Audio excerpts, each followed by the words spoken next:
김진의 돌직구쇼에 오신 여러분 반갑습니다. 김진입니다. 저는 오늘도 이곳 광화문 청계 광장에 나와 있습니다. 지금 며칠째 계속해서 미세먼지 비상사태에 접어들었습니다. 5일 만에 문재인 대통령과 국무총리가 입을 열었는데 특단의 대책을 취하라는 말뿐이지 특별한 대책은 나오지 않았다는 비판이 제기되고 있습니다. 이 가운데 이민을 문의하는 국민들의 수가 급증하고 있는 것으로 저희가 취재를 했습니다. 잠시 후에 이 내용 상세하게 전해드리겠습니다. 저는 비가 오나 눈이 오나 미세먼지가 오나 매일 아침 이곳에서 여러분을 기다리겠습니다. 김재의 돌직구쇼 지금 라이브로 시작합니다. 잠깐만요.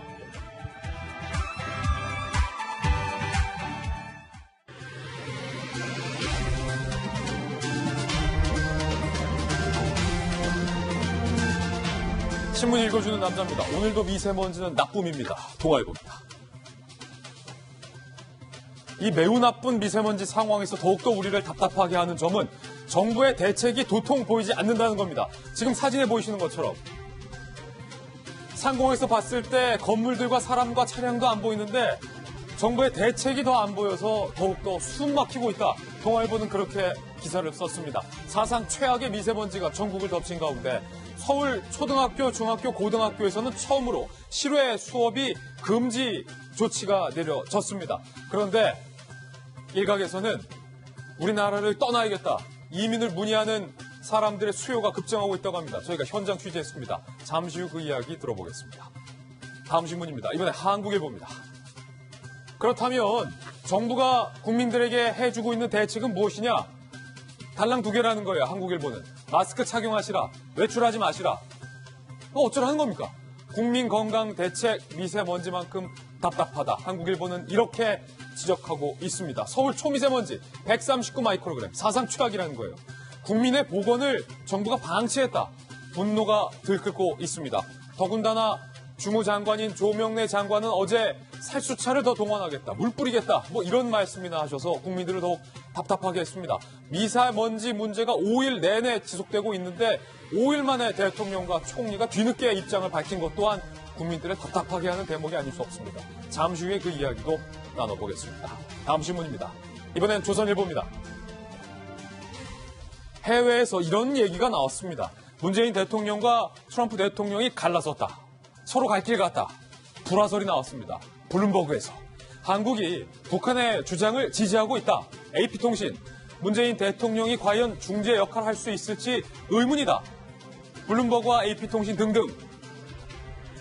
북한의 비핵화 의지가 의심되는 상황에서 문재인 대통령이 북한 편을 들고 있다. 이런 보도를 하고 있는 겁니다. 정부는 연일 개성공단, 금강산 관광 등을 거론하고 있는 상황. 잠시 후에 이 이야기도 짚어보겠습니다. 다음 신문입니다. 이번엔 중앙일보입니다. 어제 저희 돌직구쇼에서 영변 플러스 알파 분강이라는 고농축 우라늄 핵시설 지역을 북한이 숨기고 있다. 라는 이야기 보도해드렸는데 우리 대한민국 국정원이 이런 얘기를 했어요. 거기에 더해져서 ICBM 미사일 발사장인 동창리 미사일 발사장을 북한이 일부 복구하고 있다. 국정원의 보고입니다. ICBM 미사일을 복구하고 있다. 비핵화랑은 점점 더 거리가 멀어지고 있는 듯한 이런 움직임. 미사일 실험을 재개하려는 목적일 수도 있다. 국정원은 이렇게 전망했습니다. 서훈 원장은 그래도 영변 원자로는 가동 중단되어 있는 상황입니다. 서훈 원장의 이 말이 위로가 될지는 잘 모르겠습니다. 북한이 정말 비핵화의 의지가 있는 것이냐라는 퀘스천 마크가 오늘 다시 한번 머릿속에 떠오르는 순간입니다. 다음 신문입니다.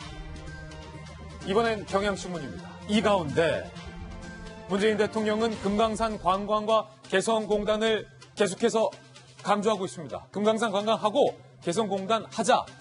서둘러서 하자. 승부수를 띄운 겁니다.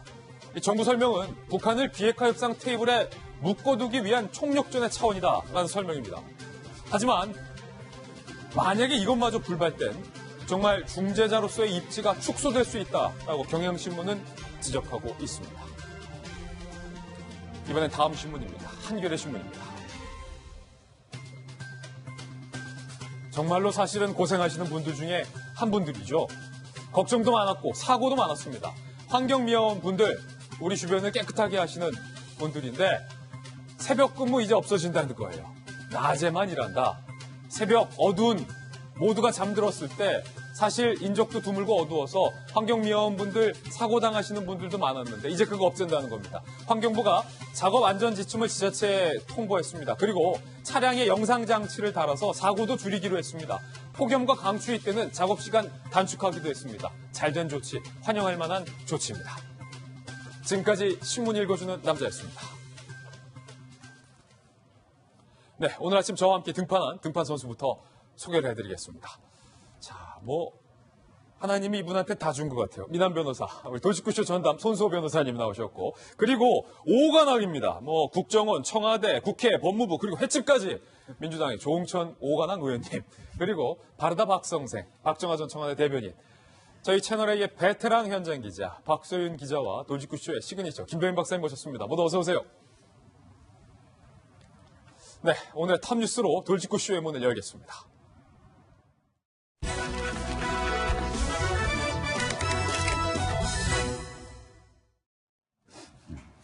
정말 미세먼지가 사람 잡는 것 같아요.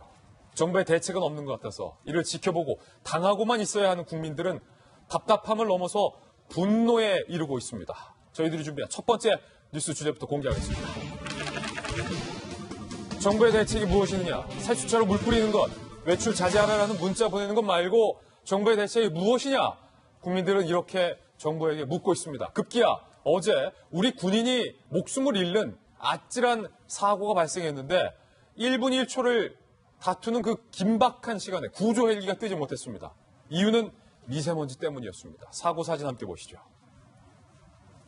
이런 일까지 벌어지고 있다라는 거예요. 강원도 철원에서 군용 지프가 충돌 사고가 났는데 이 때문에 사병 2명이 목숨을 잃는 일이 나왔습니다. 그리고 4명은 중경상.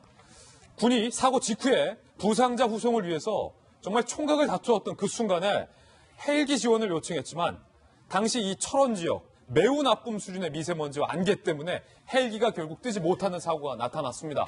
헬기가 좀 더 빨리 떴더라면 미세먼지 문제가 박소연 기자 더 이상 그냥 외출에 불편하다라는 정도의 문제가 아니라 사회 안전 시스템까지 흔들 수 있다라는 것을 여실히 보여준 사고예요. 네, 그렇습니다. 어제 저 사고 같은 경우에는 그 한 명이 현장에서 사고로 인해서 사망을 했고요. 5명이 중경상을 입었습니다. 그런데 결국 5명은 병원으로 이송이 됐지만 한 명이 치료받는 도중에 결국 숨지는 사고가 발생을 했거든요. 예. 그래서 만약에 헬기가 빨리 떠서 좀 더 빨리 이송을 할 수 있었다면 좀 하는 안타까움이 굉장히 많이 드는데요. 미세먼지 때문에 도저히 못 떴다는 거예요. 네, 그렇습니다. 헬기가. 또 철원 같은 경우에는 워낙 산이 많잖아요. 그래서 미세먼지가 짙으면 이 산이 어디서 어떻게 튀어나올지 모르기 때문에 헬기를 운행하는 게 굉장히 힘들다고 합니다. 그러다 보니까 이런 일이 생겼는데요. 이 미세먼지는 우리가 직접적으로 들이마셨을 때 굉장히 우리 신체에도 큰 악영향을 미치잖아요. 그런데 지금 보신 이 사고는 헬기가 뜨지 못해서 구조가 제때 이루어지지 못하는 2차 피해가 발생을 한 상황입니다. 네, 그러니까 만약에 지금 철원에서 이런 일이 생겼지만 만약에 도심 같은 데서 크나큰 재난 같은 게 생기고 큰 사고가 생겼을 때 이렇게 미세먼지 때문에 헬기가 뜨지 못하는 사고가 발생했으면 그때의 그 피해는 어떻게 할 것인가? 그럼 그때의 그 피해, 그다음에 이 미세먼지로 인해서 우리가 구조적으로 뜨지 못해서 이렇게 구조를 못하는 그런 구조적인 시스템에 문제가 생겼을 경우에 어떻게 할 것인가를 생각하면 굉장히 아찔한데요. 이제는 구조뿐만 아니라 각종 국가가 어떤 일에 있어서 대응할 때 미세먼지가 있을 때 어떻게 할 것이냐라는 그런 것까지 다 감안을 해서 시스템을 짜야 하는 게 아닌가라는 생각이 듭니다. 지금 상황이 이렇다 보니까 헬기가 못 떴다. 만약에 도심에서 정말로 응급 환자가 발생했는데 이국종 교수가 목 놓아 부르짖었던 닥터 헬기가 못 떴다면, 그래서 건질 수 있었던 국민의 목숨이 잃는 사고로 발생했다면 이 책임 누구한테 물어야 됩니까? 아찔한 순간이 어제 또 발생했는데 정부는 대책이 없다는 겁니다. 오늘 미세먼지와 초미세먼지 농도도 여전합니다. 151부터 매우 나쁨인데 인천 156, 서울 143, 경기 153, 광주 176. 초미세먼지 농도도 볼까요? 인천 112, 서울 102, 경기 115, 세종 106, 전북 125, 광주 134. 오늘도 여전히 안 좋다라는 거예요. 전 지구촌 차원에서 이 미세먼지가 어느 나라에 영향을 주는지 저희가 한번 영상으로 준비를 해봤습니다. 과연 이게 전 세계인이 공감하는 문제일까요? 아니면 중국과 인도, 한국만 피해를 보는 지역적인 문제일까요? 지도를 한번 보시죠. 자, 전세가 이렇게 넓은데요. 뻘건 곳은 몇 군데밖에 안 된다는 거예요. 우리가 지금 계속해서 중국과 한반도만 이렇게 당겨봤기 때문에 다른 나라도 다 그러려니 싶었는데 유럽, 미국, 동남아 일부 국가 다른 대륙들 미세먼지로부터 전혀 영향을 받지 않는다는 거예요. 인도차이나 반도, 중국, 한국만, 급기야 일본도 이 미세먼지로부터 자유롭습니다. 과연 이 지역에 사는 우리나라 사람들을 포함해서 국민들 10년 뒤, 20년 뒤에 어떤 질병과 어떤 병폐로 이어질지 저는 두렵기만 한 순간입니다. 그래서 대한민국을 떠나겠다라는 이민의 문의 수요가 최근 급증했다고 합니다. 이민 상담 전화 내용들 저희가 취재해봤습니다. 들어보시죠. 말레이시아를 선택하신 이유가 혹시 있으신가 해가지고. 미세먼지 때문에 한국을 떠나고 싶어서 그래요. 교육뿐만이 아니라 자녀들의 건강 문제 때문에 미세먼지로 인한 이민 상담이 꽤 실제적으로 증가했습니다. 캐나다 유학 같은 것도 아니 근데 이민 같은 것도 건강 다 망가지게 자라게 해야 되나 그리고 좀 부모로서 좀 미안하고 자괴감이 들더라고요. 요즘 들어서 이민 문의가 20% 이상 급증한 것으로 확인이 됐습니다. 그리고 더 큰 문제는 돈 있는 사람들은 미세먼지 문제로부터 자유로울 수 있다는 겁니다. 이른바 만부격차라는 새로운 용어가 생겼습니다. 만부격차. 만 플러스 빈부격차. A 맘카페에 이민 해외 출국 관련 글이 3,000건 이상이다. 영어 유치원 검색보다 10배 이상이라는 거예요. 괌, 캐나다 2인 가족 한 달 체류 비용이 4,000에서 5,000 달러, 450에서 560만 원 정도 하는데 30대 전 씨는요, 지난 1월부터 실제로 괌에 체류 중입니다. 한국 있을 때는 공기청정기 24시간 틀어놔도 아기 가래소리가 그런 거로 했는데 여기 괌 온 지 하루 만에 증상이 없어졌다. 정부가 어떤 대책도 내놓지 못하는데 사치란 생각 안 든다. 아이 건강 위해서라면 빚이라도 내놓고 싶은 게 엄마 심정이다. 그리고 우리 남씨 어머니. 아기가 감기라도 걸리면 무리해서라도 외국으로 나가야 하나라는 생각이 들기도 한다. 유난스러워야 아이를 지킬 수 있는 현실이 서글프다. 라고 얘기하고 있는 거예요. 이분들을 탓할 수가 없는 게 김배 박사님. 네. 돈 있고 여유 있는 분들은 이렇게라도 실제로 한 달씩 괌 나가서 살고 있고 어떤 분들은 뭐 이민도 하고 있다는데 대다수의 우리 서민 같은 분들은 뭐 어떻게 560만 원 들여서 괌을 가겠어요. 문재인 대통령이 지금 이 상황을 가장 심각하게 목도해야 되는 이유가요. 만부격차. 이 미세먼지로 인한 피해에는 빈부격차가 상당 부분 존재할 수 있다는 겁니다. 정말 얘기가 나온 것처럼 한 달 정도 미세먼지 기간이 쏟아지는 때에 외국으로 나가서 피해 있어야지 하는 사람들이 적지 않다는 거예요. 우리가 어저께는 피미라고 하는 현상을 얘기 드렸는데 강릉이라든지 속초라든지 동해안 인근 지역은 서울 지역보다는 그나마 미세먼지가 조금 낮다고 합니다. 하지만 그런 곳으로 가기 위해서라도 일단 기본적으로 돈과 시간이 필요한데요. 저희 같은 일반 서민들 입장에서는 부부가 같이 맞벌이를 하면서 살아가야 되는 상황 속에서 아이는 어떤 방식으로든지 공공보육시설이나 이런 쪽에 맡길 수밖에 없는 현실이어서 아이와 함께 나갈 수 있는 건 꿈도 꾸지 못하게 되는 상황 아니겠습니까? 예를 들어 돈이 정말 많은 사람들 입장에서야 대한민국의 공기가 안 좋을 때는 괌이나 공기 좋은 곳으로 떠났다가 돌아오면 그만이겠죠. 예. 심지어 이민을 꿈꾼다고 있는 많은 사람들조차도 한국에 있는 미세먼지가 더 이상 나아질 기미를 보이고 있지 않으니까 한국에 있는 국적을 포기하고 외국으로 나갈 생각까지 하고 있다는 겁니다. 여기에 한 가지 의혹들이 더 더해지고 있는 것은 문재인 대통령의 자녀가 또 외국에 나갔다고 이야기를 하고 있는 상황이기 때문에 예. 이러한 부분들에 대해서 더 국민들의 목소리가 커지고 있는 상황이기도 합니다. 따라서 이게 미세먼지가 하루 이틀 얘기가 아니잖아요. 어저께 문재인 대통령도 환경부 장관의 보고를 받으면서 굉장히 큰 목소리로 긴급 지시를 하라고 얘기를 했다라고 하는데요.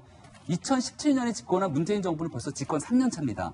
그럼 지금 상황에서는 470조 슈퍼 예산에 달하는 모든 정부의 재정 정책 속에서도 미세먼지에 대한 대응 정책들이 나와 있어야 정상이고요.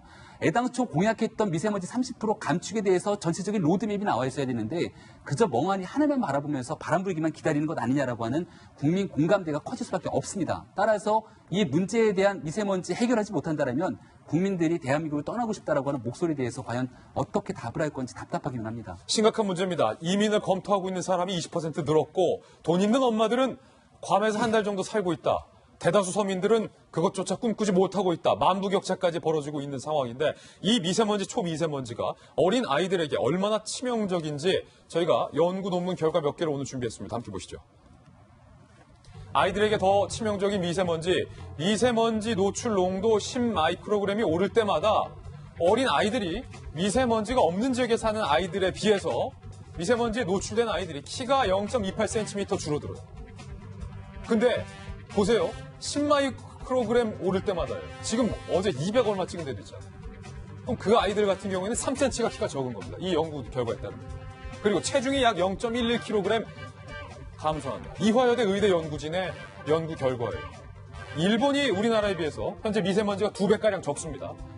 이렇게 된다면 일본에 있는 어린아이들보다 한국에 있는 어린아이들이 더 작아지는 결과가 이 연구 결과대로라면 그렇게 된다는 거예요. 그뿐만 아니라 아이들의 기억력이 1년 동안 4.6% 감소할 수 있다는 거예요. 이건 스페인 바르셀로나 글로벌 보건연구소에서 머리도 나빠진다. 아이들에게 치명적이다.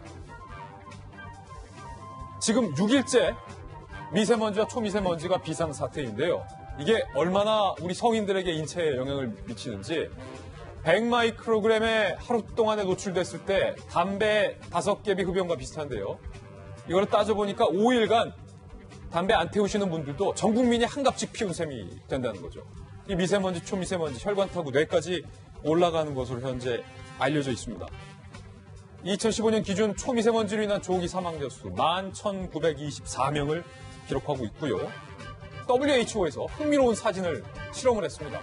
미세먼지에 인공폐를 24시간 동안 노출을 시켜봤더니 하루 만에 인공폐가 까맣게 변해버린 거예요. 사진처럼.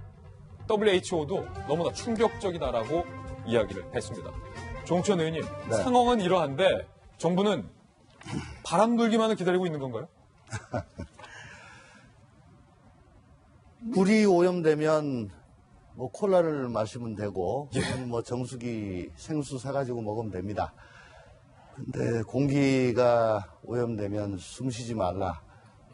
죽는 거죠. 죽는 거다. 숨 안 쉬면 죽죠. 숨 안 쉬면 죽는다. 미세먼지는 어느덧 우리 국민의 건강권과 직결되어 있는 그런 문제로 다들 여기고 있습니다. 물론 방금 말씀하신 대로 저런 악영향이 있다. 여기에 대해서 우리 보건당국이 공신력 있게 좀 발표를 해줬으면 좋겠고요. 그리고 우리가 지금껏 봐왔다시피 국내적 요인, 국외적인 요인이 있는데 그 두 가지 요인에 대해서 정부는 정책의 우선순위를 1, 2순위 정도로 끌어올려서 국민의 건강권, 아니 건강하지 않은 나라에 살고 싶은 사람이 어디 있겠습니까? 이걸 지켜낸다는 확실한 모습을 보여주고 또 중장기적으로 추세가 점점 나아지고 있다는 그런 확신을 보여드려야 할 것 같습니다. 국내적인 요인으로는 지금 뭐 중국 우리가 뭐 자꾸 탓을 하지만 그 나라 나름대로는 거리에서 양꼬치구이도 못 팔게 단속을 하고 있대요. 나름으로는 되게 노력을 하고 있다고 합니다. 그래서 우리한테 가끔 큰 소리를 치는지도 모르겠습니다. 파리 같은 데는 그 차량 운행 속도를 아예 30km로 구간 낮춰가지고 차 몰고 나와봐야 움직일 수 없다. 그래서 차를 포기하게 만들고, 독일에서도 우리나라처럼 뭐 저감 조치가 필요한 날 운행 금지하는 게 아니고 아예 등급을 나눠서 니네는 어느 지역은 들어오지를 마라. 어느 날도 들어오지 마라. 그래서 점점 더 퇴출시키는 그런 방법을 하고 있거든요. 지금 미세먼지라는 게 다 같이 나눠 쓰고 있는 거기 때문에 공기란 것이 이런 좀 집단의 조치가 좀 필요하겠고, 국외적인 요인에 대해서는 다들 지금 중국에서 넘어온다. 위성 사진을 봐도 뭐 그렇습니다. 근데 양자 간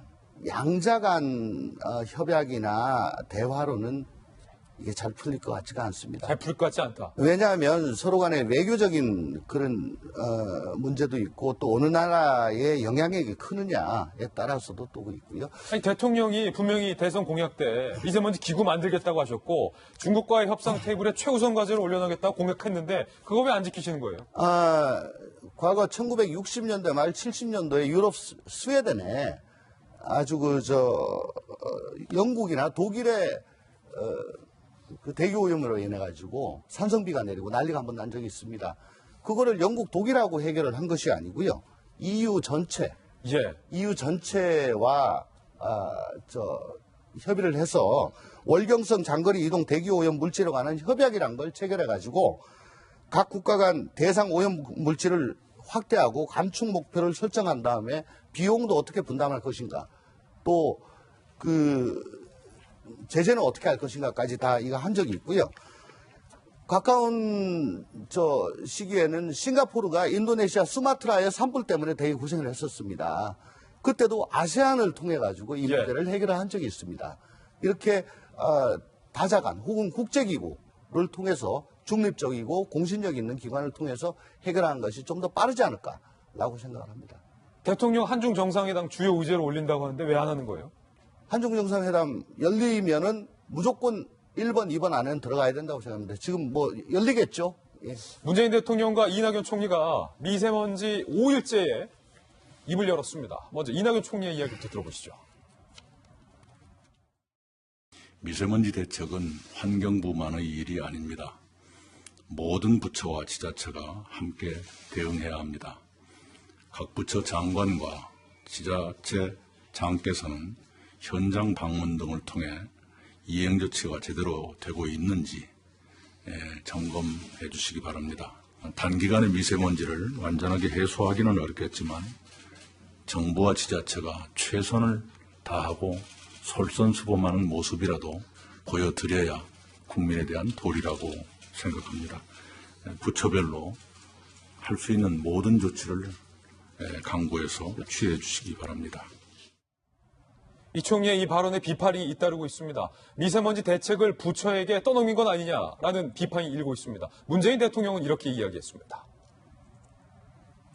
비상한 시기에는 비상한 조치를 취하는 게 정부의 책무다. 대용량 공기정화기 설치를 위해서 재정적 지원 방안을 강구하라. 박정하 대변인, 학교에 대용량 공기청정기 설치하는 게 비상한 시기에 어울리는 비상한 조치냐? 결국에는 또 정부 재정 가지고 공기청정기 설치하라는 얘기밖에 안 하시는데요. 어제, 그러니까 청와대는 사실은 진짜 회의가 있고 가짜 회의가 있습니다. 그래요? 어제 문재인 대통령이 저희 보고를 받았던 게 한 저녁 오후 6시 정도라고 하고 조명래 장관만 가서 보고를 했는데 저런 건 가짜 회의예요. 가짜 회의다. 이낙연 총리 오전에 국무회의를 통해서 주재하면서 그 각 부처 장관들 쭉 있는 자리에서 그냥 말씀하셨잖아요. 예. 거기서 장관들이 무슨 그 대책을 내는 거에 대해서는 소개 전혀 없었어요. 그래서 여론이 안 좋아지니까 대통령 그냥 장관 불러가지고 보고 받고 대통령이 이런 지시 했다라고 여론 무마하기 위해서 저거 한 거예요. 그러니까 가짜 회의예요. 실질적으로 대통령이 관심을 갖고 국민들에게 무언가를 주시고자 했다면 관계기관들 다 배속한 상태에서 진짜 대책회의가 나오는 게 국민 여러분한테 보여줬어야 되는데 저거는 여론 무마하기 위한 가짜 회의였습니다. 1월 중순에 대통령께서 미세먼지를 재난 수준으로 대처해라라고 환경부에 긴급 지시를 하셨어요. 그 이후에 환경부 제가 기사를 쭉 찾아봐도 보해체하겠다는 뭐 이런 거 얘기 외에는 환경부가 한 일이 하나도 없더라고요. 이제 와서 살수차 많이 하겠다, 뭐 손 씻어라, 외출 자제해라 이런 얘기만 했었고 정말 우리 소득주도 성장하면서 무슨 52시간 근로, 탄력 근로제 그 많은 부작용이 있음에도 불구하고 강력하게 밀어붙였던 게 이 정부예요.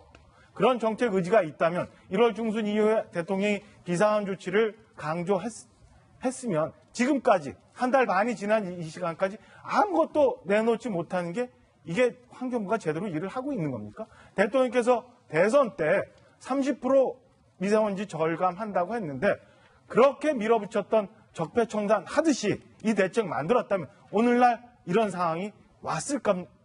저는 다시 한번 묻고 싶고요. 도대체 답답한 마음을 어디 가서 호소해야 될지 모르겠습니다. 이게 도대체 나랍니까? 네, 지금 상황이 굉장히 비상한데 지금 대통령이 비상조치를 하라고 했다는 건 오히려 듣는 사람이 더 황당한 게 아닌가라는 생각이 좀 들어요.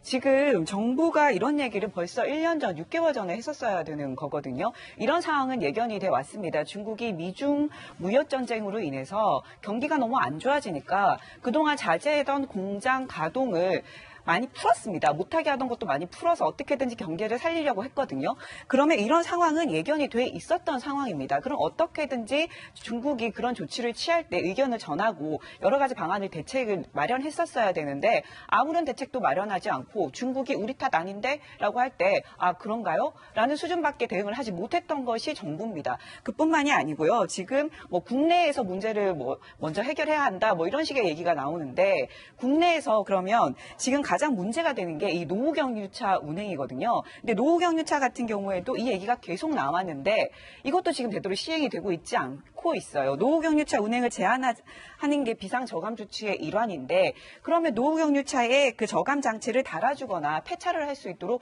유도를 해줘야 되는데 지금 이것조차 제대로 돼 있지 않고요. 그다음에 대부분의 그 지자체에서는 이런 차들이 운행되는 것을 좀 막는 방안을 좀 조례로 근거를 만들어야 되는데 문제는 그 근거를 처벌 근거를 만들어 놓은 지자체도 거의 없는 거죠. 서울시를 제외하고는 거의 없는 건데요. 서울시는 뭐 비상저감장 조치의 일환으로 이런 노후경유차들 좀 2.5톤 트럭 이상은 좀 운행을 자제하는 것을 막도록 해놨습니다. 그런데 문제는요. 노후경유차 같은 경우에는 가장 많은 종류가 바로 이 트럭인데 1톤 트럭도 있고 뭐 많잖아요. 대부분 생계형이다 보니까 이 생계형 운전자들의 반발을 의식을 해서 1톤 트럭이나 이런 것들은 지금 규제를 하지 않아요. 그리고 이런 부분을 다 감안을 해서 구체적으로 좀 국민들이 공감하고 좀 이렇게 설득할 수 있는 그런 조치들을 내놔야 되는데 그런 조치는 내놓지 않고 무조건 비상조치를 취하라. 비상조치를 취하라. 그러면 국민들이 이 정책을 믿을 수 있겠습니까? 자, 첫 번째 뉴스 전해드렸습니다. 이번엔 저희가 준비한 두 번째 소식을 소개해드리겠습니다. 정세현 전 통일부 장관이 볼턴을 향해서 이렇게 이야기를 했습니다. 재수없다. 재수없는 볼. 이게 도움이 될까 하는 걱정과 우려.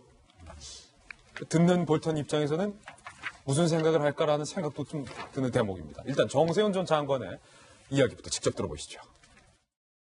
제가 그때 통일부 장관으로 있을 때예요. 저는 그 사람 보면은 왜 인디안 영화에 나오는 백인 기병대 대장, 인디안을 죽이면서도 조금 더 양심의 가치가 하니까 지가 잘했다고 그러고 맨날 그 정당화하는 서부 영화에 나오는 백인 기병대 대장, 그 사람이 생각이 나요. 트럼프가 볼턴을 시켜서 문턱을 높이니 북쪽도 그렇다면 얼마든지 그거 공개할 수 있다. 그 대신 제재 해제도 좀 더 세게 해달라.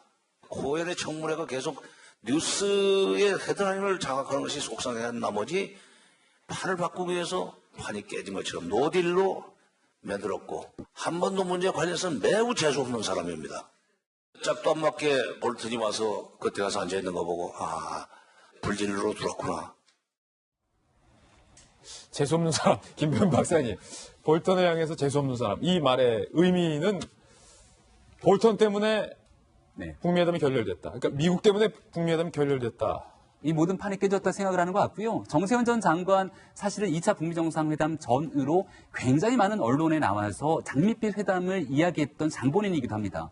거의 모든 것들이 다 됐고 사인만 하면 된다라고 이야기를 했기 때문에 여기에 발맞춰서 많은 국민들도 전문가지 않습니까? 현 정부에서 굉장히 핵심적인 위치에 있었던 사람으로도 볼 수 있는 사람이기 때문에 그의 말에 힘입어서 아 이번 정상회담은 뭔가 잘 되겠구나 생각을 했겠지만 결과적으로 모든 것들은 이루어지지 않는 노딜로 귀결이 됐는데요. 두 가지 문제를 좀 지적하고 싶습니다. 일단 첫 번째로 저렇게 공식적인 자리에 있었던 인물이 나서서 미국의 볼턴 보좌관을 향해 재수없는 사람이다라는 표현을 했다는 건 가뜩이나 한미 동맹 관계 속에서 중재자의 역할을 해야 되는데 이것은 한미 동맹의 역할들을 끄집어낸 상황에서 판을 깨고 오히려 북한 편에 서서 미국을 공격하는 것이 아니냐라고 하는 오해를 살 수 있는 소지가 있고요. 두 번째로는 인신공격적 성향이 굉장히 강한 발언입니다. 인디언 죽이는 기병대장 같다. 왜냐하면 이 실제로 볼턴 보좌관을 보면은 외모를 보게 됐을 때 그 콧수염의 모습들이 굉장히 약간 인상적이어서 기병대장을 연상케 할 수 있는 모습을 볼 수도 있는데 그거는 말 그대로 외모의 그 비하적 발언으로 볼 수 있기 때문에 상당한 인격적인 침해 소지가 있거든요. 예를 들어서 북한 같은 경우는 김정은 위원장을 향해서 그러면 정세현 장관이 말대로 한다면 뚱뚱한 몸집이나 체구 등을 바탕으로 굉장히 악한 비난들을 쏟아내야 되는데 북에 대해서는 그런 모습을 한 번도 보인 적이 없습니다.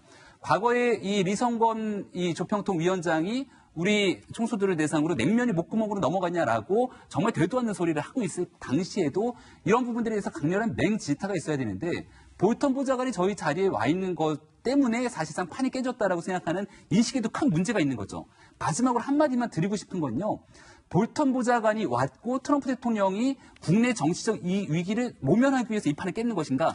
그렇게 생각하지 않은 전문가도 굉장히 많다는 겁니다. 예. 애당초부터 북한이 비핵화에 대한 의지가 있는지 없는지를 시험하기 위해서 이 판에서 강력한 카드를 끄집었고 여기에 대한 빅데이 카드에 북한이 응하지 않았기 때문에 비핵화에 의지가 없다고 판단하는 부분들도 많이 있기 때문에 정세현 장관이 저 같은 말이 낳게 되는 후폭풍이 크지 않을까 염려가 됩니다. 예, 정천 의원님. 네. 그 볼턴이 재수없게 정세현 전 장관 입장에서 느껴질 수도 있을 것 같다라는 생각도 뭐 일견 드는데 그렇게 뭐 잘 되길 바랬었는데 왜 그 원인 중에 결렬된 원인 중에 북한이 영변 말고는 비핵화의 의지가 없다라는 부분을 안 보이시나요? 정세현 전 장관에게는? 제가 정세현 전 장관이 못 보는 겁니까? 안 보는 겁니까? 어떻게든 하노이에서 이 선언문을 만들고 좀 사인이라도 해서 한 단계 더 나가는 그런 계기가 됐으면 하는 그 바람이 간절하셨기 때문에 그 반작용으로 저렇게 좀 감정적인 반응을 보이신 거 아닌가 그렇게 생각을 합니다. 근데 명확한 거는 북한도 과거와 달라졌고 미국도 과거와 달라졌다는 것 자체는 명확합니다. 그리고 북한과 미국, 특히 북한은 이제 되돌아가기에는 너무 멀리 지금 나간 거 아닌가 그런 생각도 해봅니다. 지금 이 상황에서 다시 미제 책동에 분열 책동에 맞서서 뭐 총폭탄이 돼가지고 싸우자 예. 그런다고 북한 인민들이 또 그걸 당연히 수긍하고 뭐 그렇게 따라갈까요? 글쎄 이미 호랑이 등에 또 올라탄 것 같습니다. 김정은도. 저는 오히려 상대방이 뭘 원하는지 확실히 잘 알게 된 계기였다. 그런 의미에서 뭐 다 나쁜 건 아니었다. 그동안에 연애를 쭉 해오다가 이제 결혼을 하기로 하고 날 잡자. 그리고 이제 그러면 집은 몇 평으로 할래? 혼수는 어떻게 할래? 라고 하다가 한번 지금 서로 간에 기대치가 안 맞아가지고 좀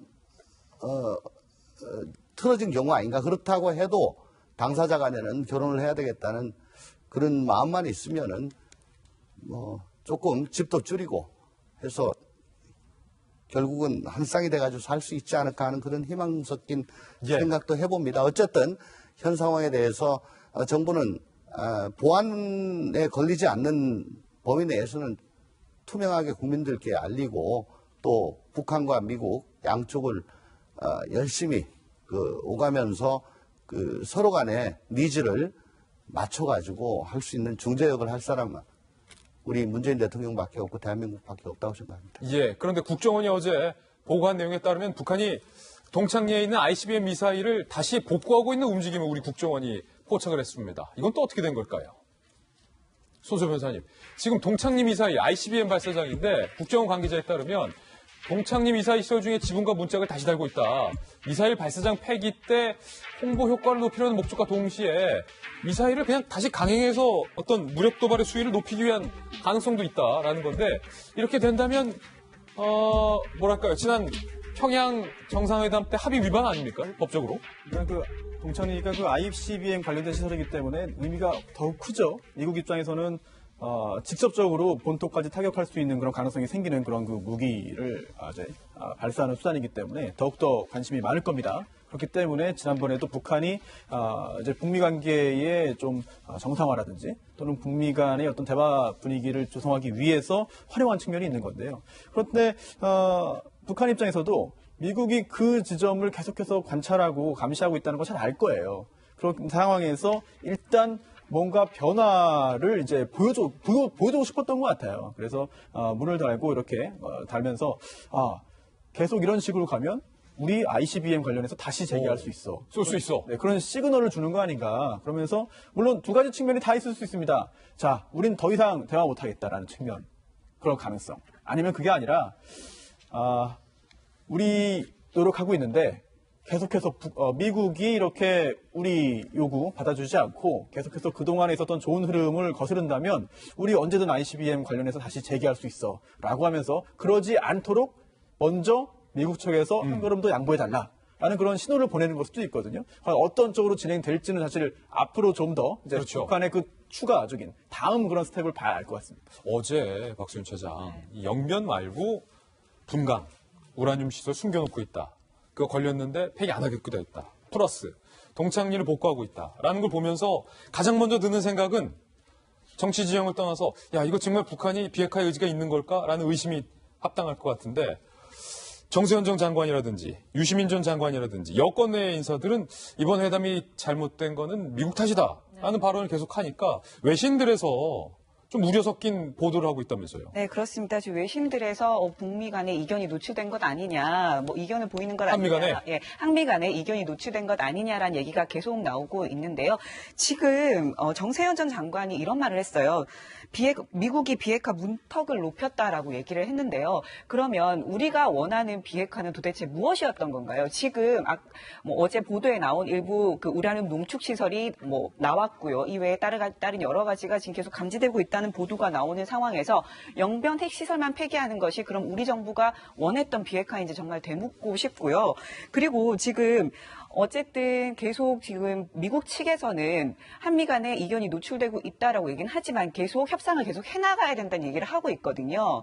그런데 지금 문제는 블룸버그 통신도 문재인 대통령이 북한의 핵 제안을 칭송하면서 트럼프와 갈라졌다 이런 얘기를 하고 있고 문 대통령이 중재자 역할을 할지 의문이다 이런 얘기를 하고 있어요. 이런 얘기가 나올 수밖에 없는 게 정세현 전 장관처럼 이렇게 지금 굉장히 감정적으로 미국 측을 비판하고 이번 그 결렬의 책임이 미국에 있다라고 얘기를 하는 상황이면 우리 정부가 과연 제대로 중재 역할을 하고 있다라고 미국이 신뢰할 수 있겠습니까? 중재라는 것은 양측의 얘기를 골고루 듣고 양측의 신뢰를 받아서 입장을 조율해내는 게 중재의 역할입니다. 그런데 지금 상황에서 미국이 이렇게 불신한다면 제대로 중재를 할 수가 없죠.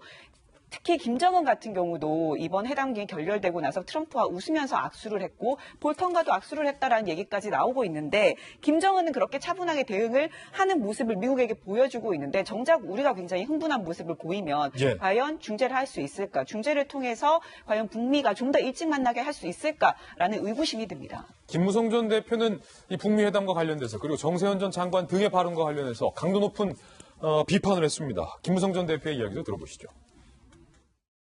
외신에서 하노이 회담 결렬의 최대 루저는 문재인 대통령이다 이렇게 한 보도를 보고 있습니다. 문재인 대통령 정신 차려야 됩니다. 문재인 대통령 정부가 순진한 것인지 바보인지 정말 참 우리 국민들이 또 어떠한 또 희생을 당할 것인지 하는 것을 생각하면 정말 전율이 됩니다.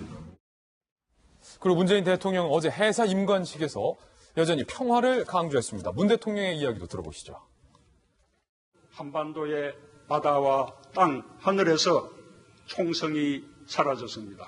우리가 의지를 갖고 한결같이 평화를 추구한다면 한반도 비핵화와 항구적 평화는 반드시 올 것입니다. 평화경제 시대가 이어질 것입니다.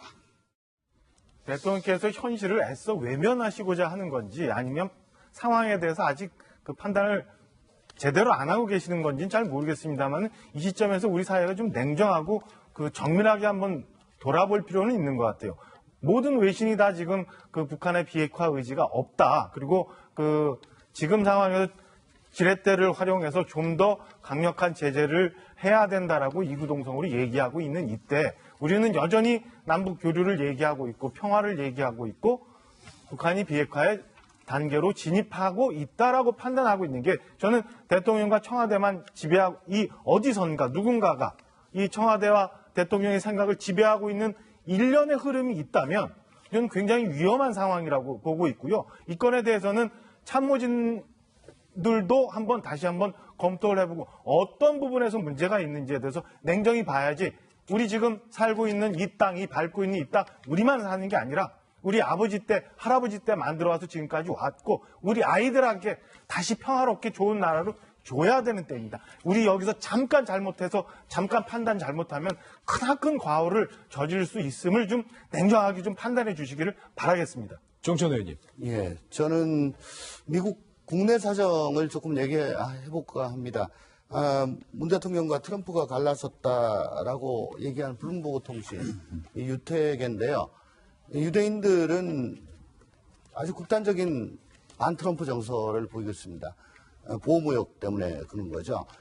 또한 워싱턴의 정가 주류와 주류 언론들은 전부 다 트럼프를 이단화로 취급하고 있고요. 심지어 하노이 정상회담 기간 동안에 이 김정은과의 만남은 랭킹이 순위가 4위 내지 5위밖에 안 됐다는 겁니다. 지금 저 트럼프를 잘하면 탄핵시킬 수도 있는데 이런 거 가지고 호재를 만들어주기 싫다는 그런 의식들이 분명히 있었을 겁니다. 그리고 우리 정부도 아까 우리 박수인 차장께서 말씀하셨는데 그럼 과연 뭐 영변만 없애는 게 비핵화냐 여기에 대해서 설득력 있는 해답을 내놔야 될 겁니다. 아마 내놓을 겁니다. 예. 북한과 미국, 중국, 대한민국 처한 비핵화 문제에 대해서 또 새로운 소식 전해드렸습니다. 이번엔 저희가 준비한 세 번째 이슈입니다. 술을 마신 채 광안대교에 배를 그대로 들이받았던 이 러시아 선장. 이 선박 내부의 CCTV 영상을 우리 해경이 공개했습니다. 선장은 계속해서 사고 나고 다 내린 후에 술을 먹었다라고 발뺌을 하고 있는데 CCTV 영상 보시면 선장 말이 새빨간 거짓말이라는 게 여실히 드러납니다. CCTV 영상부터 살펴보시죠. 부두를 출발한 화물선이 정박한 요트를 들이받는 영상입니다. 아유, 이렇게요.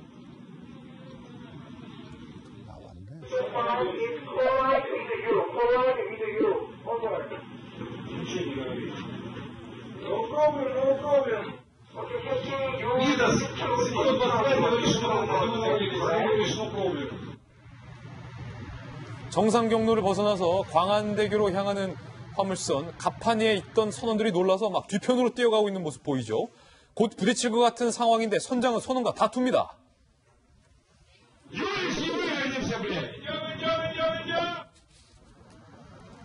화물선 광안대교와 이렇게 결국 부딪힐 수밖에 없는데요. 충돌한 뒤에야 뒤늦게 기적을 울리면서 후진하는 모습도 볼 수 있습니다.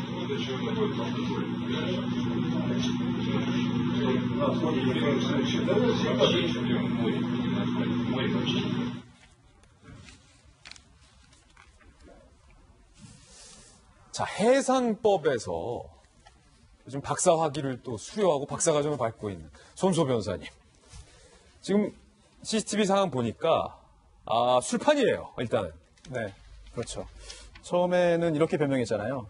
사고 난 다음에 너무 스트레스 받아서 어제 배에 있던 꼬냑을 마셨다. 그런 주장했는데 누가 봐도 참 이해할 수 없는 주장이었습니다. 예. 아니나 다를까 사고 후에 마신 게 아니라 사고 전에 이미 술에 취해 있었다는 게 증거에 의해서 명확하게 밝혀진 상태입니다. 아니 선원들 자기들끼리 저 선장 저 술이 문제다 지금 이러고 있잖아요. 그렇습니다. 그렇다면 이게 처음이 아니라 여러 차례 입출항 당시에 선장이 술에 취한 상태에서 그 배를 저렇게 조종했던 거 아니냐라는 의심도 할 수 있겠고요. 과거는 일단 사고가 안 났으니까 넘어갈 수 있을지 몰라도 이번에 사고가 났습니다. 그렇다면 그 사고에 대해서는 당연히 형사적인 책임과 민사적인 책임을 질 수밖에 없는 상황이고요. 또 지금도 수사기관에서 여러 가지 혐의들을 새롭게 밝혀내면서 또 적용할 수 있는 그런 그 형사적인 그런 규정까지도 찾아내고 있거든요. 앞으로 몇 개까지 찾아낼지 굉장히 궁금한 상태이고 또 음주가 굉장히 위험하잖아요. 음주로 인한 사고가 발생할 수밖에 없으니까.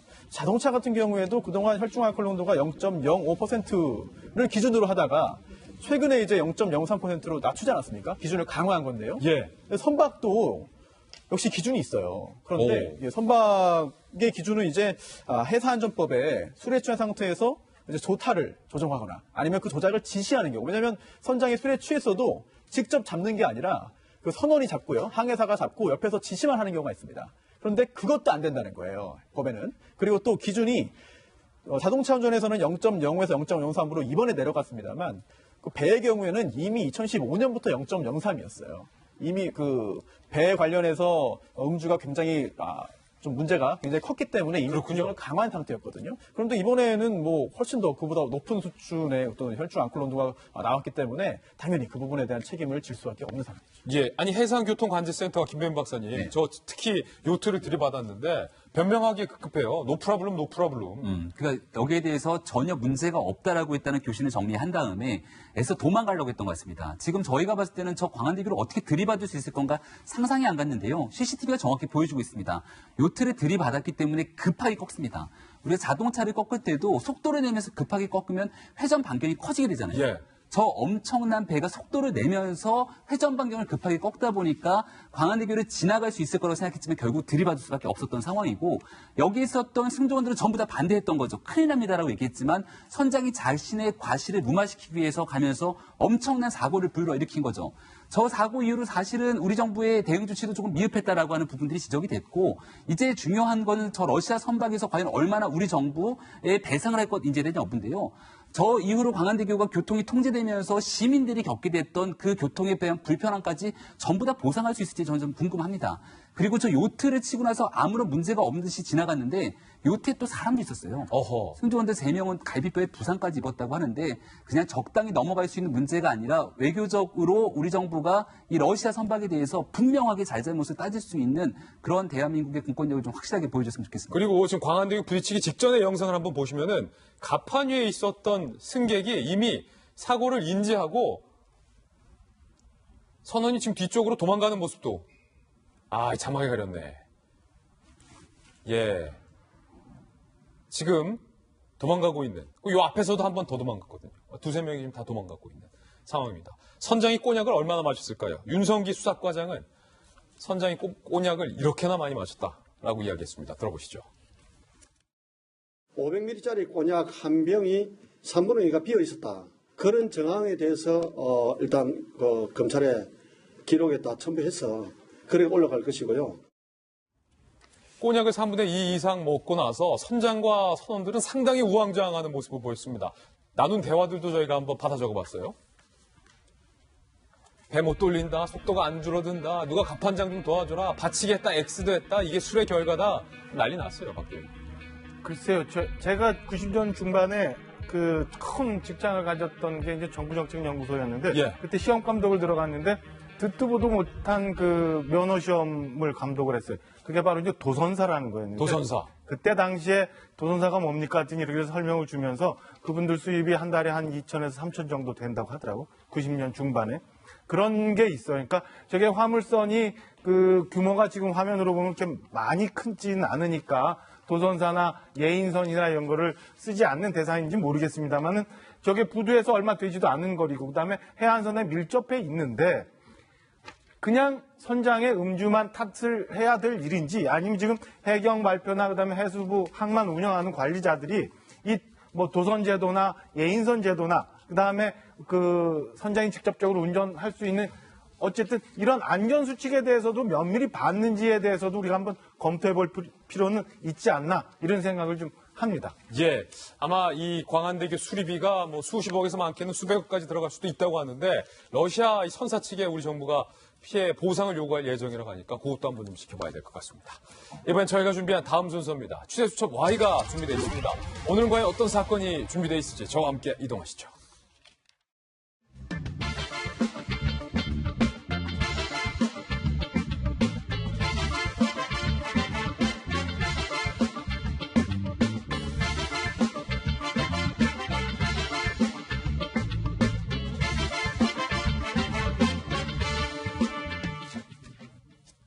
네, 취재수첩 Y입니다. 돌직구초 수사반장 백주영 팀장님 모셨습니다. 어서 오세요. 네, 안녕하십니까. 손 변호사님과 함께하겠습니다. 이 두 분과 함께 풀어볼 첫 번째 취재수첩 바로 이겁니다. 저는 조폭인 줄 알았습니다. 조폭 뺨치는 택시기사들 과연 어떤 사건인지 영상부터 만나보시죠. 자, 지금 보시면요. 택시기사들이 한 택시기사를 뺑 둘러싸고 강압적인 자세로 뭔가 있는 모습입니다. 자기네들끼리 뭔가 밀치는 모습도 보이고요. 다른 택시기사들이 와서 폭력과 위협 행위를 지금 거둔 모습이죠. 뭔가 위협적으로 경고를 하고 뒤에서 뭐 트렁크를 열고 뭔가를 또 꺼내오기도 하는 이 모습.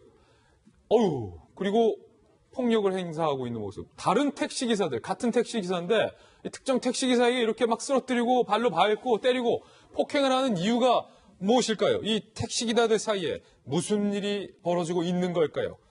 이곳은 청주공항 앞입니다. 지난해 3월부터 최근까지 청주공항에서 택시기사 A씨, 남성 57세 등 장거리 승객을 독점하고 싶었던 모양이에요. 모모 공항콜이라는 사조직을 결성하고 멤버는 30명. 택시 후면 유리에 본인들의 어떤 그 조직 스티커를 부착을 하고 또 조직원들끼리 무전기를 통해서 의사소통을 하고 장거리 승객만 골라 태우면서 독점을 했다는 거예요. 단거리 승객이 탑승할 때는 본인들끼리 승차 거부를 하는 또 대담함까지 보였습니다. 공항 내에서 택시 승강장에서 조직원이 아닌 다른 택시가 대기할 경우 우리 구역이니까 영업방해하지 말고 나가버려라. 심한 욕설과 폭언, 폭력, 영업방해까지. 지난 10월 경찰이 첩보를 입수하고 CCTV 분석하고 택시기사 9명을 현재 불구속 입건한 그런 상황입니다.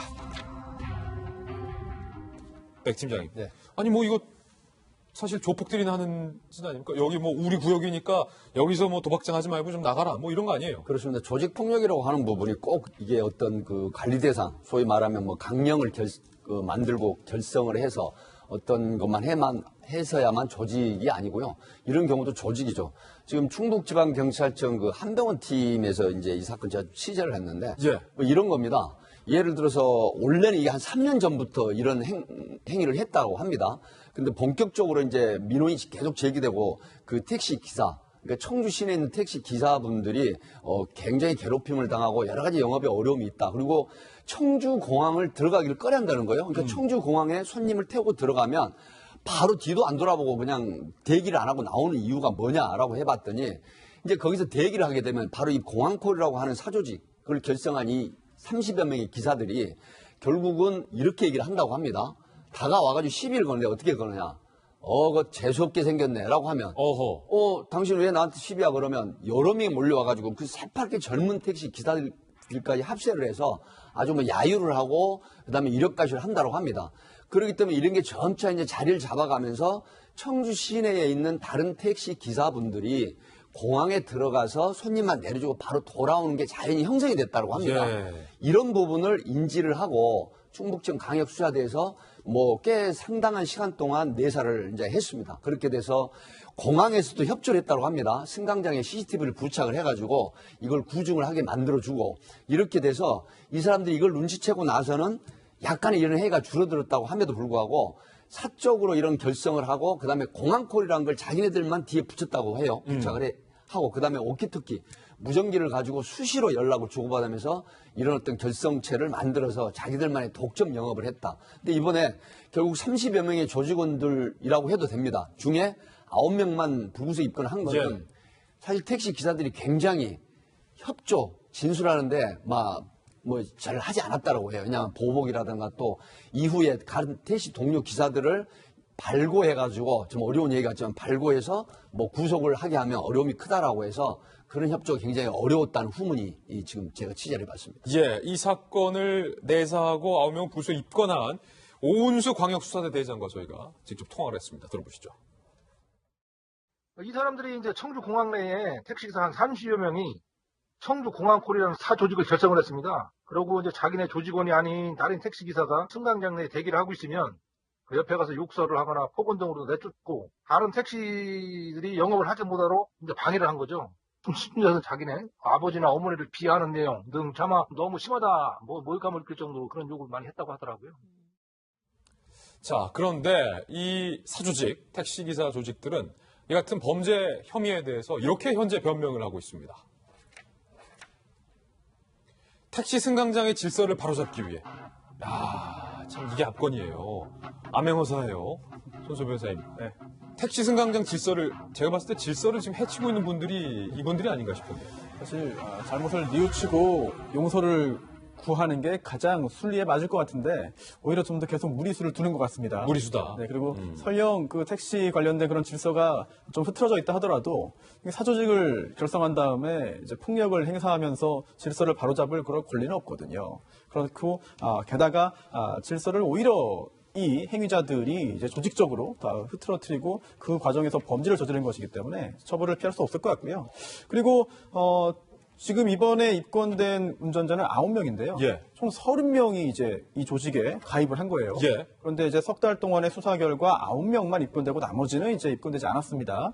물론 석 달 동안 CCTV 영상도 분석을 하고 또 관련자들의 진술도 받았겠습니다만 나머지 그럼 21명은 뭐냐? 나머지 21명은 가입만 하고 동조하지 않은 건지 아니면 실제로 가입 안 했는데 가입했다고 오보가 나온 건지 아니면 가입했고 실제로 소극적 가담을 했지만 주된 행위자만 이제 입건 처리하고 나머지는 그냥 봐준 것인지 예. 굉장히 여러 가지 궁금증이 뒤따르게 됩니다. 오은수 광역수사대 대장이 이들 조직이 상당히 교묘한 방법들을 이용했다라고도 이야기했습니다. 그 부분도 한번 들어보시죠.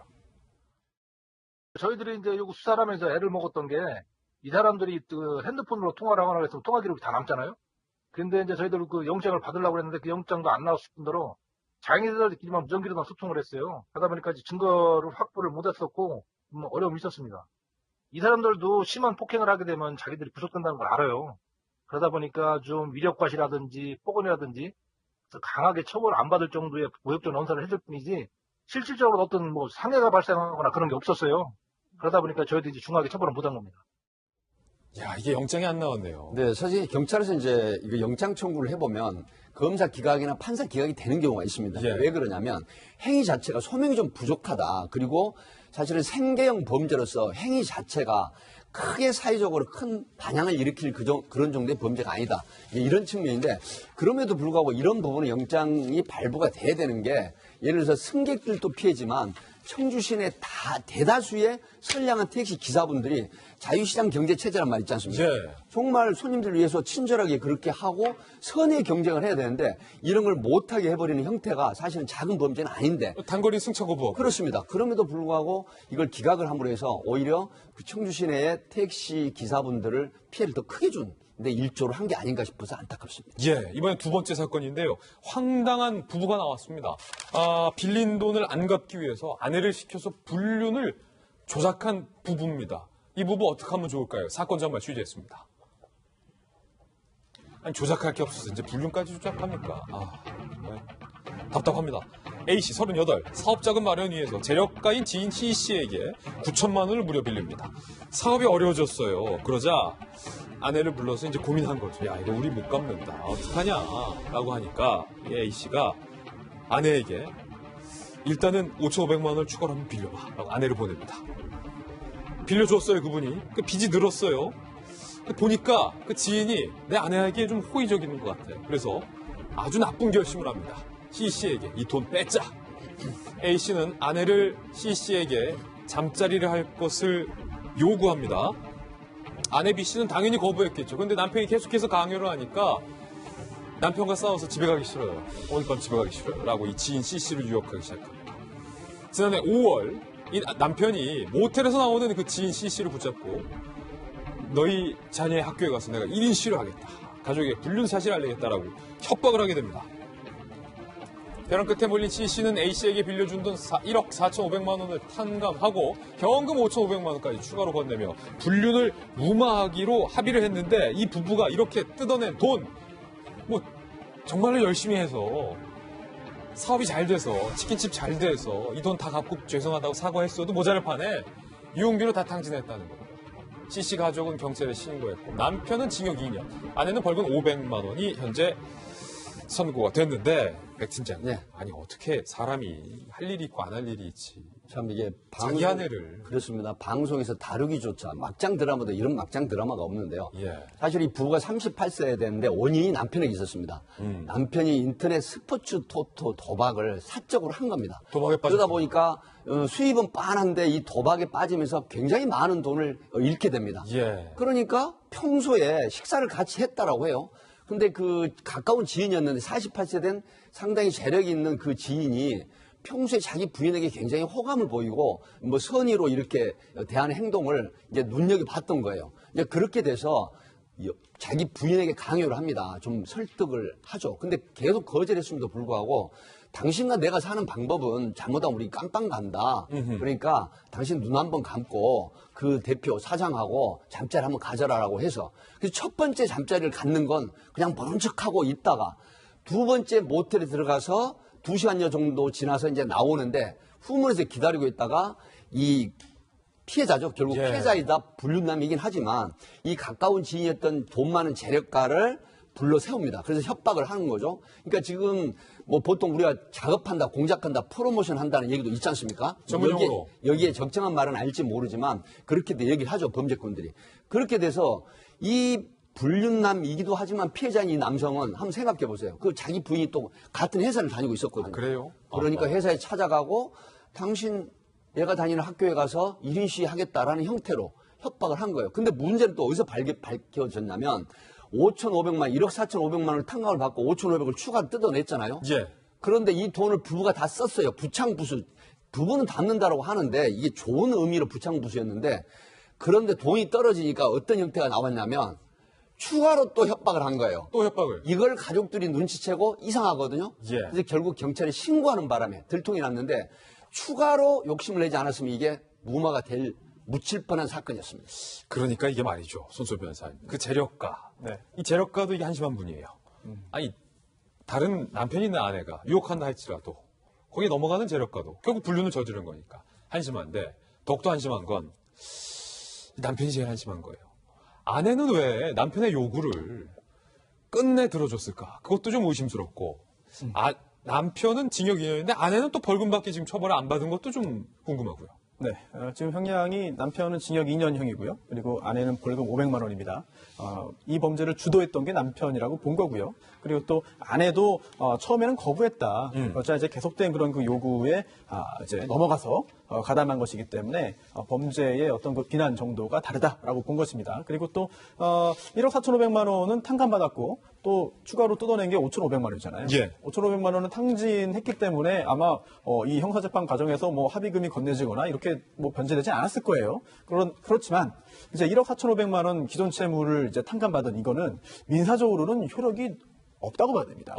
범죄의 그 결과 이제 마지못해서 이렇게 해준 것이기 때문에 이번 재판부 형사재판부도 민사적으로 1억 4,500 채무는 이미 그대로 존재한다. 따라서 그거 탕감받은 것까지는 이제 이 범죄 수익을 볼 수 없다라고 해서 여러 가지 그런 종합적인 그런 요소를 고려해서 형량을 선고했습니다. 그렇군요. 말도 안 되는 황당한 부부의 사건이었습니다. 두 가지 사건 두 분과 이야기 나눠봤습니다. 감사합니다. 네, 이번엔 다음 순서입니다. 오늘 하플 시간인데요. 오늘은 과연 어떤 분들이 하플 4인방에 선정됐을지 하플 4인방부터 직접 만나보시죠.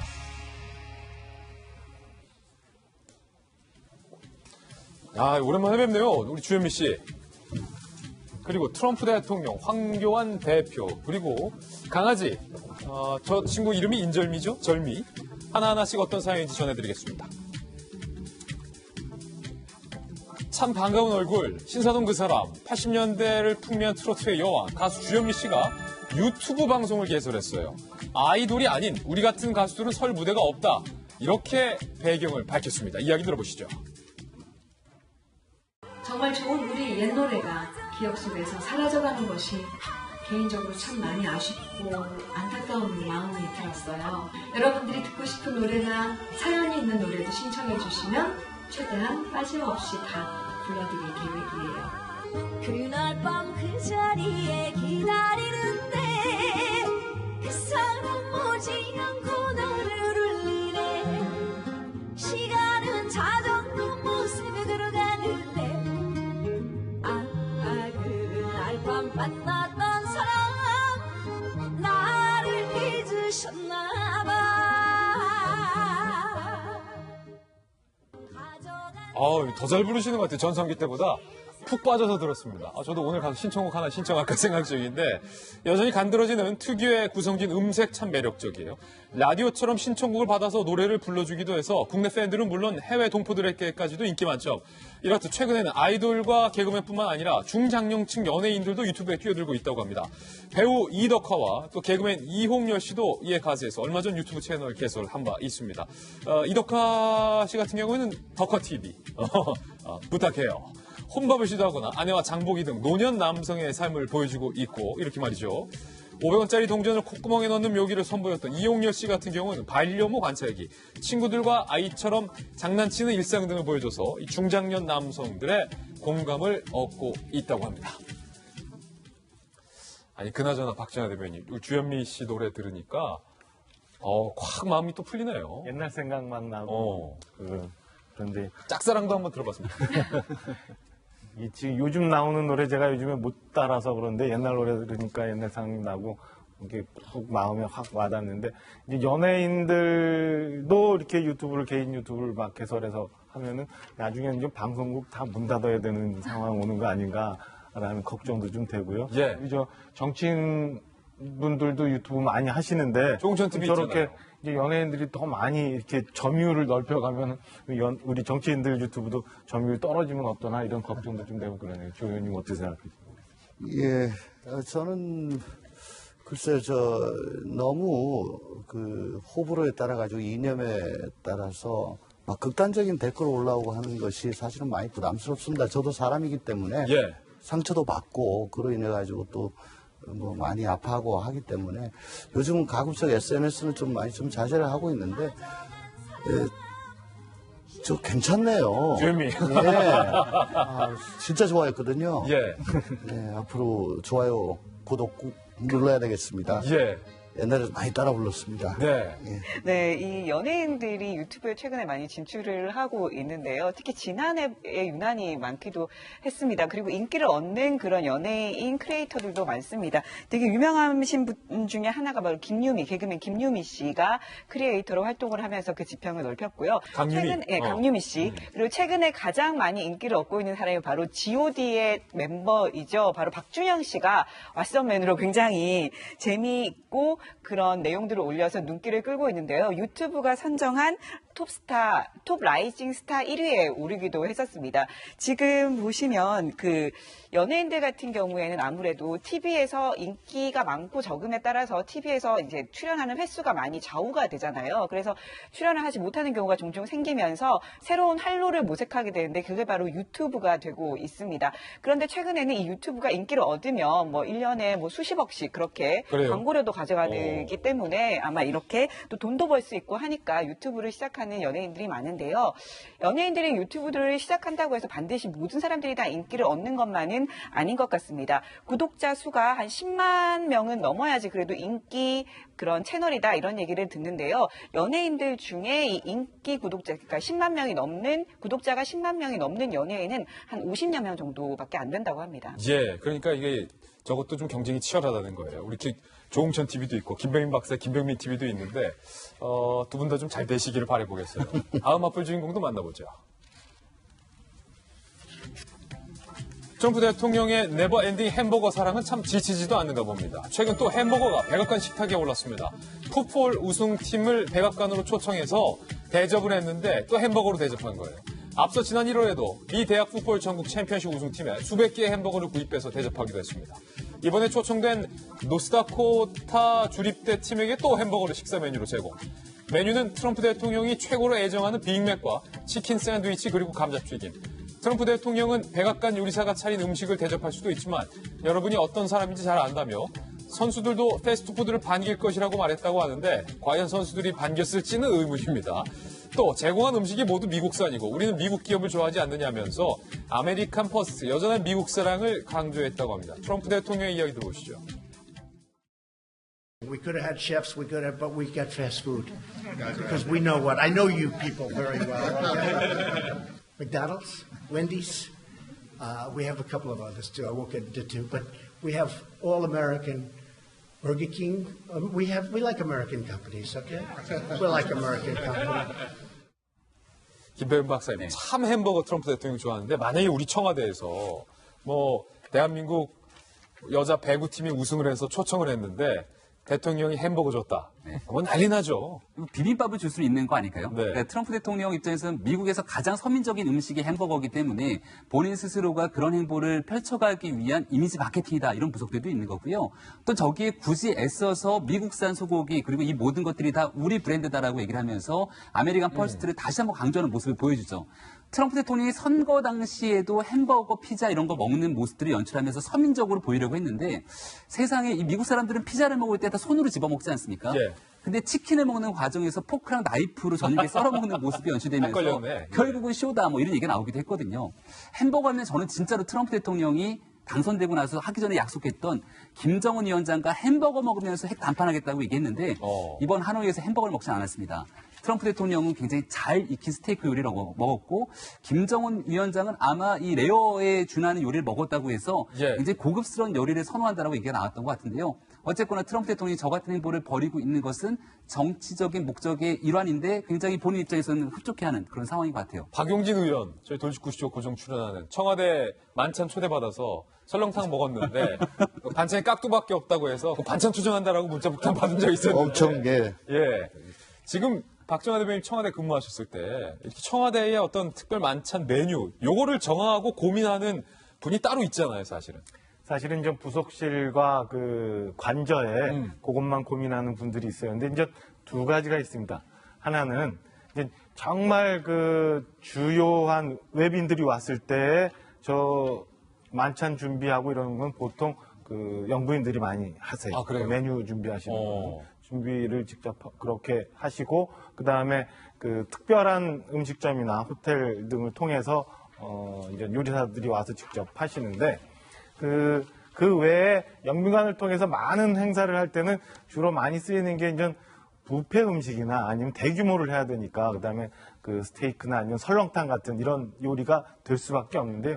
정말 귀한 대접을 받는 사람들은 관저에 들어가서 그 대통령 네 분들을 위해서만 일하시는 분이 해주는 음식 혹은 영부인 직접 차린 음식을 드시는 분들이 덜어 있는데 그분들이 진짜 핵심 실세입니다. 진짜 핵심 실세다. 조홍천 의원 청와대에서도 또 오가낭, 횟집, 국회 청와대 근무하셨잖아요. 관저 들어가서 관저 음식도 드셔본 적 있어요? 그러면? 최순실 때문에 못 들어갔죠. 최순실 때문에 못 들어갔다. 아, 그랬구나. 그때였구나.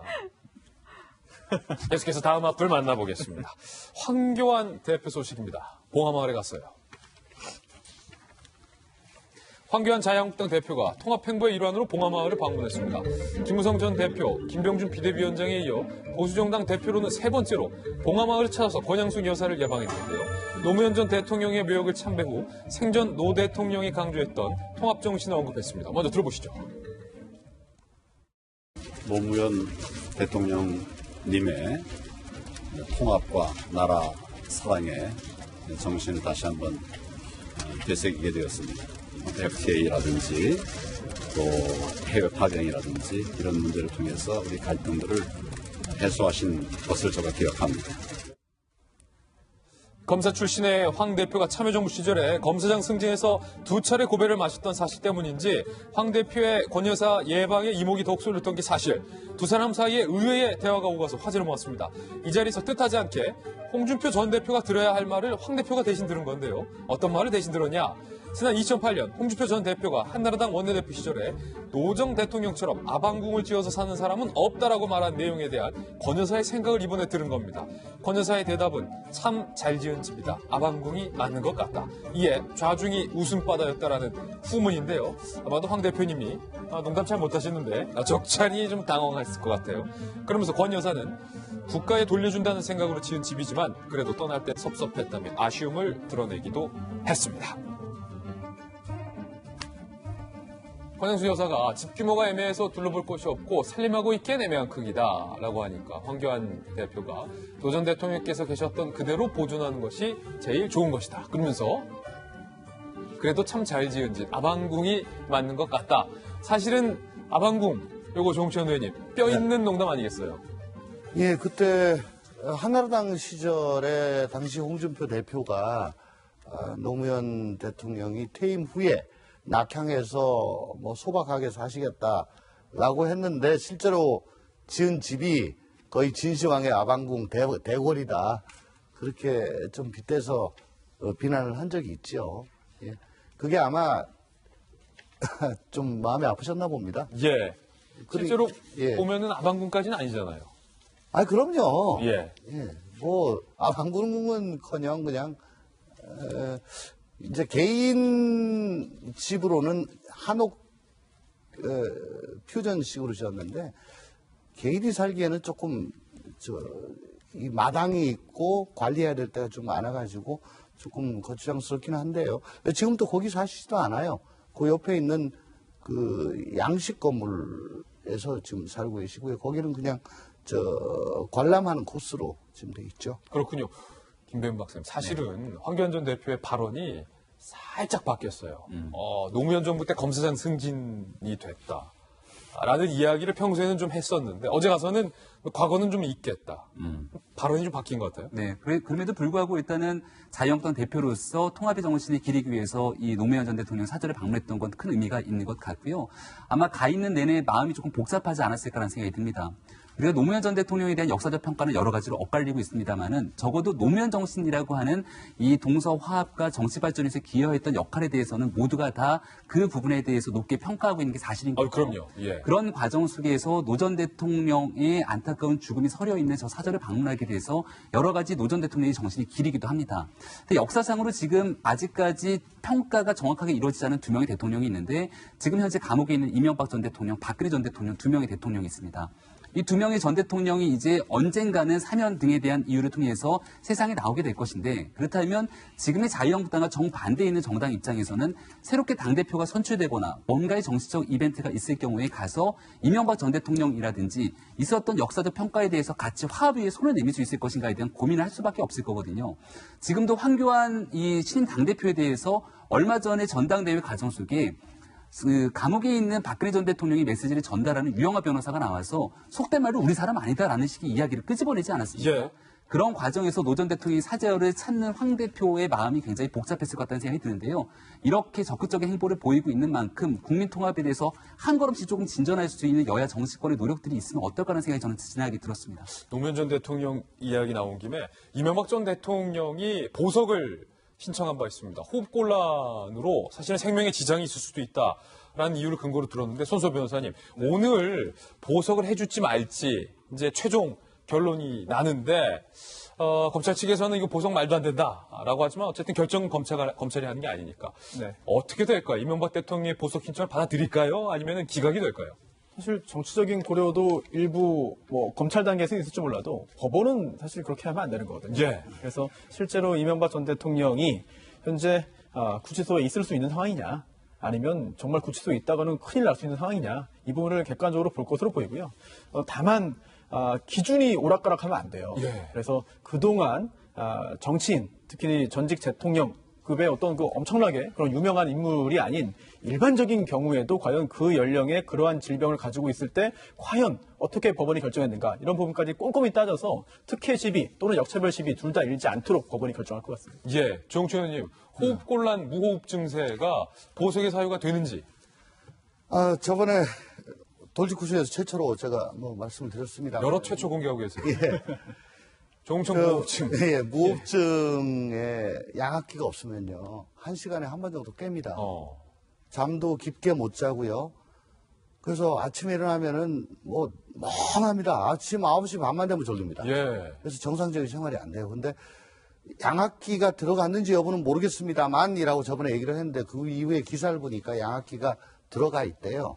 그렇다면 제 경험상으로는 일단 자는 데는 큰 문제는 없습니다. 예. 오히려 깊은 잠 잘 수 있는데 양압기 뒤에 보면 SD 카드나 IC 칩이 있어요. 그거 뽑아가지고 PC에 장착해서 분석을 해보면 수면의 깊이 정도 또 혈압, 맥박 이런 게 다 나옵니다. 그거 가지고 판단하시면은 과연 지금 이명박 대통령의 현 상황이 어떤지 객관적으로 다 증명이 될 겁니다. 예. 네 번째 앞을 주인공도 소개를 해드리겠습니다. 인절미입니다. 강아지입니다. SNS 팔로워만 93만 명이래요. 93만 명. 엄청난 스타 강아지 인절미가 이번엔 베스트셀러 작가가 됐다는 소식.